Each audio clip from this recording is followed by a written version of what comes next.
रामायण का महत्व। रामायण भारतीय संस्कृति का एक प्रमुख ग्रंथ है जिसे महर्षि वाल्मीकि ने लिखा। यह ग्रंथ भगवान राम के जीवन, आदर्शों और धर्म की स्थापना की कहानी को प्रस्तुत करता है। रामायण न केवल धर्म और सत्य की विजय की कथा है, बल्कि जीवन जीने की कला, कर्तव्य, प्रेम और आदर्श परिवार के मूल्य भी सिखाती है। यह ग्रंथ हर व्यक्ति को एक बेहतर इंसान बनने की प्रेरणा देता है। रामायण का सबसे बड़ा महत्व यह है कि यह धर्म और कर्तव्य का मार्ग दिखाता है। भगवान राम ने जीवन के हर पड़ाव पर अपने धर्म का पालन किया। जब कैकेयी ने राम को 14 वर्षों का वनवास दिलवाया, तब भी उन्होंने अपने पिता के वचन को सर्वोपरि रखा। यह सिखाता है कि सच्चा धर्म वही है जो कठिन परिस्थितियों में भी अपने कर्तव्यों का पालन करता है। रामायण में परिवार और संबंधों के आदर्श रूप को दर्शाया गया है। राम और सीता का प्रेम, त्याग और हर पत्नी पति के लिए आदर्श है। लक्ष्मण ने राम के साथ वनवास का कठिन जीवन बिताया, जो सच्चे भाईचारे और निष्ठा का प्रतीक है। भरत ने राम के बिना राजगद्दी को अस्वीकार कर उनकी खराव को सिंहासन पर रखकर राज्य चलाया। यह सिखाता है कि सच्चा प्रेम और निष्ठा क्या होती है। रामायण का एक प्रमुख संदेश यह है कि अहंकार का अंत निश्चित है। रावण जो अपनी शक्ति और ज्ञान के लिए प्रसिद्ध था, का पतन केवल उसके अहंकार के कारण हुआ। यह सिखाता है कि चाहे कोई कितना भी बड़ा क्यों ना हो, अहंकार और धर्म का परिणाम विनाशकारी होता है। रामायण में सब्र की भक्ति, हनुमान का समर्पण और विभीषण की निष्ठा यह सिखाती है कि भक्ति में जाति, पंथ और भौतिक स्थिति का कोई स्थान नहीं है। हनुमान ने राम के प्रति निस्वार्थ भक्ति दिखाकर यह सिद्ध किया कि सच्चा भक्त अपने आराध्य के लिए किसी भी सीमा को पार कर सकता है। सबरी ने राम के प्रति अपनी भक्ति और प्रेम से यह सिखाया कि भगवान को केवल प्रेम और निष्ठा चाहिए। रामायण में जीवन के हर पहलू के लिए आदर्श प्रस्तुत किए गए हैं। राम ने राज्य की स्थापना करके यह दिखाया कि एक आदर्श राजा कैसा होना चाहिए। सीता ने अपने पति के साथ हर कठिनाई में साथ रहकर आदर्श पत्नी का उदाहरण प्रस्तुत किया। लक्ष्मण, भरत और शत्रुघ्न ने भाईचारे और निष्ठा का आदर्श स्थापित किया। रामायण केवल व्यक्तिगत जीवन के आदर्शों को नहीं सिखाती, बल्कि ये समाज को भी शिक्षित करती है। रामायण ये सिखाती है कि सत्य और धर्म की हमेशा जीत होती है। यह ग्रंथ यह सिखाता है कि हमें जीवन में संयम और मर्यादा का पालन करना चाहिए। रामायण का सांस्कृतिक महत्व अद्वितीय है। राम सेतु, जिसे आज आदम ब्रिज कहा जाता है, यह दर्शाता है कि यह कथा केवल पौराणिक नहीं है, बल्कि इसका ऐतिहासिक और वैज्ञानिक आधार भी है। आज की दुनिया में जब लोग भौतिक सुखों और अहंकार में लिप्त हैं, रामायण हमें सिखाती है कि जीवन की कठिन परिस्थितियों में कैसे धैर्य रखा जाए। सत्य हमेशा कठिन हो सकता है, लेकिन इसकी जीत निश्चित है। परिवार के साथ संबंधों को कैसे सहेजें। रामायण का संदेश यह है कि धर्म, सत्य और प्रेम ही जीवन का सार है। यह सिखाता है कि अहंकार, अधर्म और अन्याय का अंत निश्चित है। रामायण केवल एक ग्रंथ नहीं है, यह जीवन जीने की विधि है। इसके हर पात्र, हर घटना और हर संवाद में हमें कुछ न कुछ सीखने को मिलता है। यह ग्रंथ हमें जीवन को बेहतर बनाने, सही रास्ते पर चलने और एक आदर्श समाज की रचना करने की प्रेरणा देता है। आज के लिए बस इतना ही। मिलते हैं अगली वीडियो में। हेलो प्यारे दर्शकों, आज की कहानी में हम कैकेयी के वरदान और राम के वनवास की कथा जानेंगे। अयोध्या नगरी में चारों ओर खुशियों का माहौल था। महाराज दशरथ ने यह घोषणा की थी कि वे अपने सबसे बड़े पुत्र श्री राम को अयोध्या का राजा बनाएंगे। यह खबर सुनकर प्रजा आनंद से झूम उठी। महारानी कैकेयी, जो महाराजा दशरथ की सबसे प्रिय पत्नी थी, अपने महल में आराम कर रही थी। तभी उनकी दासी मंथरा ने उनके पास आकर कहा, महारानी, आपने सुना कि राम को राजा बनाया जा रहा है। यह आपके पुत्र भरत के साथ अन्याय है। कैकेयी ने पहले मंथरा की बात को अनसुना किया, लेकिन मंथरा ने चतुराई से उसके मन में शक का बीज बो दिया। उसने कहा, अगर राम राजा बनेंगे तो भरत को कोई महत्व नहीं मिलेगा। आपको अभी कुछ करना होगा। मंथरा की बातों में आकर कैकेयी ने अपने दिल में निर्णय ले लिया। उन्होंने राजा दशरथ को उनकी 2 प्रतिज्ञाओं की याद दिलाई। दशरथ ने कई वर्षों पहले कैकेयी को 2 वरदान देने का वचन दिया था। कैकेयी ने अपने पहले वरदान में मांग की कि उनके पुत्र भरत को अयोध्या का राजा बनाया जाए। दूसरे वरदान में उन्होंने श्री राम को 14 वर्षों के लिए वनवास भेजने की मांग की। कैकेयी की यह मांग सुनकर महाराज दशरथ का हृदय टूट गया। वे आघात से भर गए। उन्होंने कहा, कैकेयी, राम मेरा जीवन है, तुमने यह कैसा अन्यायपूर्व वरदान मांगा है। लेकिन कैकेयी ने अपने निर्णय पर अड़ी रही। दशरथ ने रोते हुए कहा, मैं अपने वचन के कारण विवश हूँ, लेकिन यह मेरे लिए असहनीय है। जब यह बात श्री राम तक पहुंची तो वे तुरंत अपने पिता के पास पहुंचे। राम ने कहा, पिताजी, आप व्यथित न हो, आपका वचन ही मेरा धर्म है, मैं वनवास जाने के लिए तैयार हूँ। राम के इन शब्दों ने दशरथ को और अधिक विचलित कर दिया। वे बोले, राम, ये सब मेरे कारण हो रहा है, मैं तुम्हें रोक नहीं पा रहा। राम ने उन्हें सांत्वना दी और कहा, पिताजी, यह केवल एक छोटा सा समय है, मैं जल्दी ही लौटूंगा। राम के वनवास का निर्णय सुनते ही माता सीता ने कहा, प्रभु, मैं आपके साथ चलूंगी, आपका सुख दुख मेरा भी है। लक्ष्मण ने भी अपना निर्णय सुनाते हुए कहा, भैया, जहाँ आप जाएंगे वहीं मैं भी जाऊंगा, यह मेरा धर्म है। राम, सीता और लक्ष्मण के वनवास की खबर सुनकर अयोध्या नगरी शोक में डूब गई। हर घर में रोना धोना मच गया। प्रजा राम से विनती करने लगी कि वे न जाएं, लेकिन राम ने सभी को समझाया कि यह उनका कर्तव्य है। राम, सीता और लक्ष्मण ने सादे वस्त्र धारण किए और अयोध्या छोड़ दी। गंगा नदी के किनारे निषाद राजकुमार ने उनका स्वागत किया और उन्हें पार उतारा। जब भरत को इस घटना के बारे में पता चला तो वे तुरंत अयोध्या लौटे। उन्होंने अपनी माता कैकेयी को फटकारा और राम को वापस लाने का निश्चय किया। भरत ने राम से विनती की, भैया, यह राज्य आपका है, कृपया वापस आइए। लेकिन राम ने कहा, पिताजी का वचन मेरा धर्म है, मुझे इसे निभाने दीजिए। कैकेयी का वरदान और राम का वनवास हमें यह सिखाता है कि वचन निभाना सबसे बड़ा धर्म है। राम ने अपने आदर्शों से यह सिद्ध कर दिया कि त्याग और धर्म पालन ही सच्चे जीवन की परिभाषा है। यह कथा केवल एक कहानी नहीं, बल्कि जीवन के आदर्शों का प्रतीक है। आज के लिए बस इतना ही। मिलते हैं अगली वीडियो में। जय श्री राम।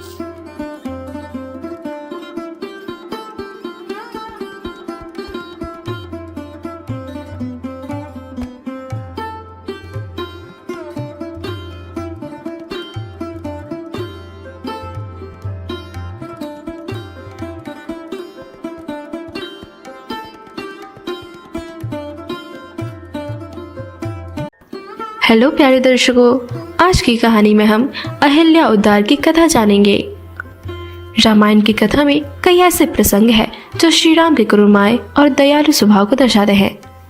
अहिल्या महर्षि गौतम की पत्नी थी। अहिल्या अपनी सुंदरता और बुद्धिमान के लिए प्रसिद्ध थी। एक दिन इंद्र ने उनके सौंदर्य को देखकर छल किया। उन्होंने महर्षि गौतम का रूप धारण कर अहिल्या को धोखा दिया। जब महर्षि गौतम को इस घटना का पता चला तो वे अत्यंत क्रोधित हुए। उन्होंने इंद्र को शाप दिया कि उनका वैभव नष्ट हो जाए और अहिल्या को यह शाप दिया कि वे पत्थर की मूर्ति बनकर निर्जीव रहेगी। लेकिन महर्षि ने यह भी कहा कि जब भगवान श्री राम उनके पास आएंगे और उनके चरण स्पर्श से उन्हें पूर्ण जीवन मिलेगा, तभी उनका उद्धार होगा। श्री राम अपने गुरु विश्वामित्र के साथ मिथिला की ओर यात्रा कर रहे थे।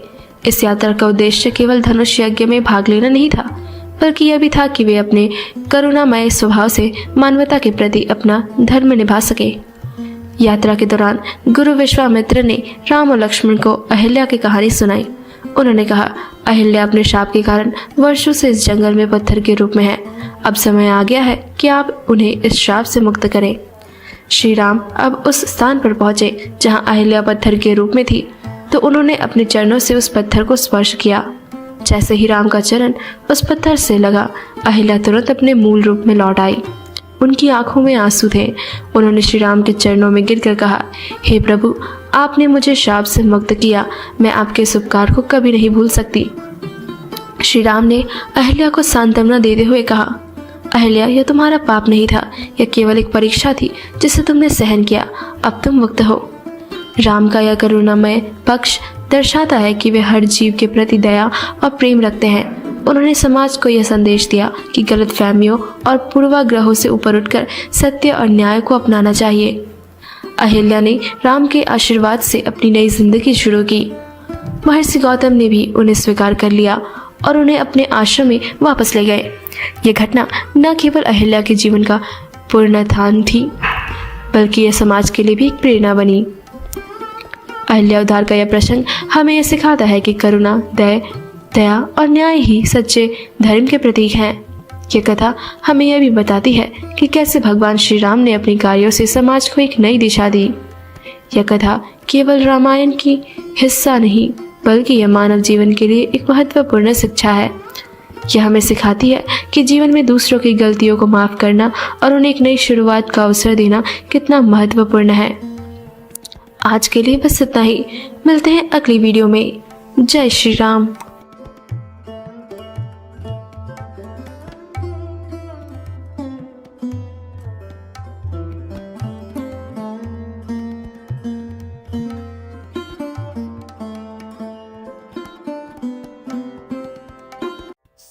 हेलो प्यारे दर्शकों, आज की कहानी में हम भरत की तपस्या की कथा जानेंगे।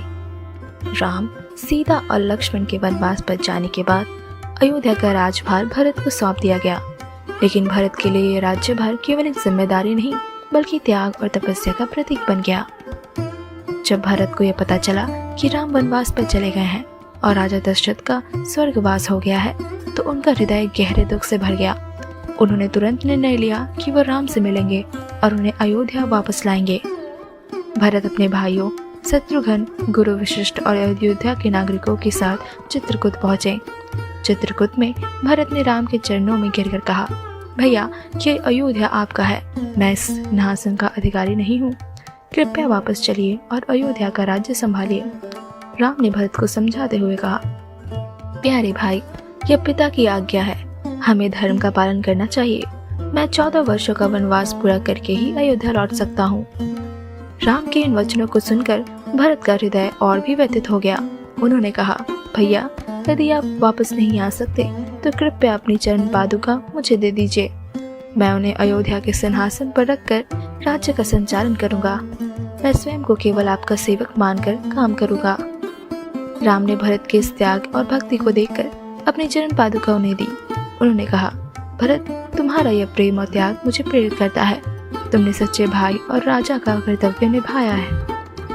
भरत राम की चरण पादुका लेकर अयोध्या लौटे, लेकिन उन्होंने महल में प्रवेश नहीं किया।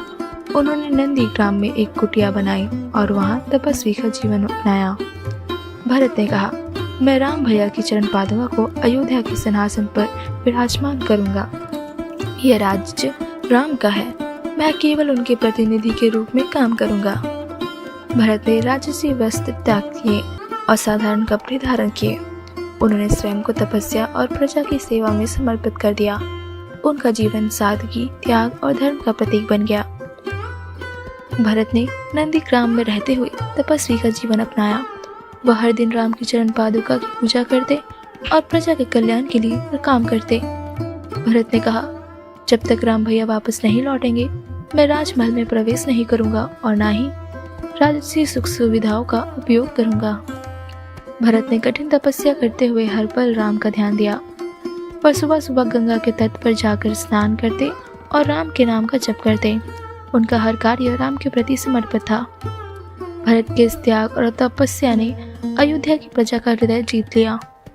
नागरिकों ने कहा, भरत ने यह साबित कर दिया कि वह सच्चे धर्म और त्याग का पालन करते हैं। उनका प्रेम और समर्पण राम के प्रति अद्वितीय है। भरत ने प्रजा से कहा, यह राज्य राम भैया का है, मैं केवल उनका सेवक हूँ। जब तक वो वापस नहीं लौटेंगे, मैं इस राज्य को उनकी चरण पादुका के आदेश पर चलाऊंगा। भरत की तपस्या और त्याग ने यह साबित कर दिया कि वह न केवल राम के प्रति एक आदर्श भाई है, बल्कि वह सच्चे धर्म और कर्तव्य का पालन करने वाले व्यक्ति हैं। उनका जीवन ये सिखाता है कि एक राजा का सबसे बड़ा गुण त्याग, सेवा और प्रजा के प्रति समर्पण है। भरत की तपस्या की यह कथा हमें सिखाती है कि सच्चा प्रेम और कर्तव्य स्वार्थ से परे होता है। भरत ने अपने जीवन को राम के चरणों में समर्पित कर दिया और यह साबित किया कि धर्म और त्याग ही जीवन के सबसे बड़े मूल्य हैं। मिलते हैं अगली वीडियो में, तब तक के लिए धन्यवाद। जय श्री राम।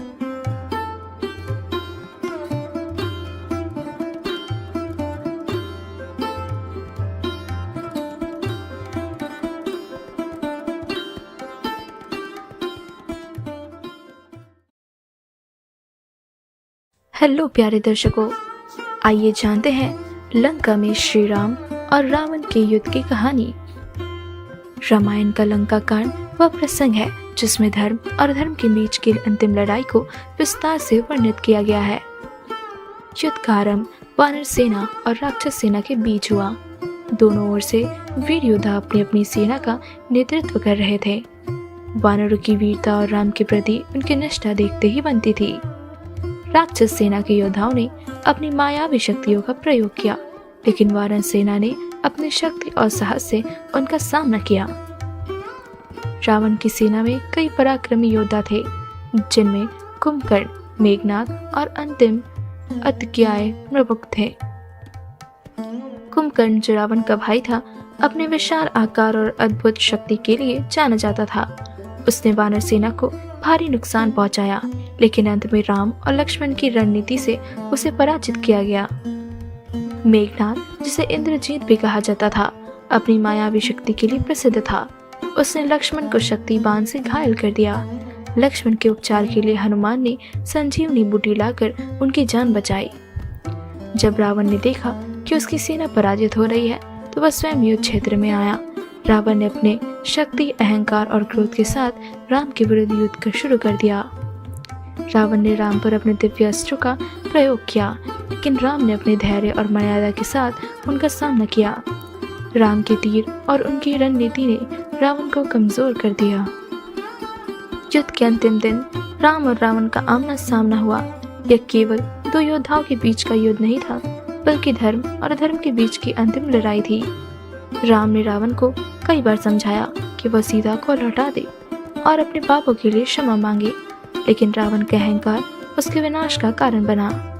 राम ने ब्रह्मास्त्र का प्रयोग किया, जो रावण की नाभि में लागकर लग गया। रावण, जो अब तक अपराजय माना जाता था, अंततः धराशायी हो गया। रावण के अंत के साथ ही लंका में अधर्म और अहंकार का नाश हुआ। राम ने लंका पर विजय प्राप्त की और धर्म की स्थापना की।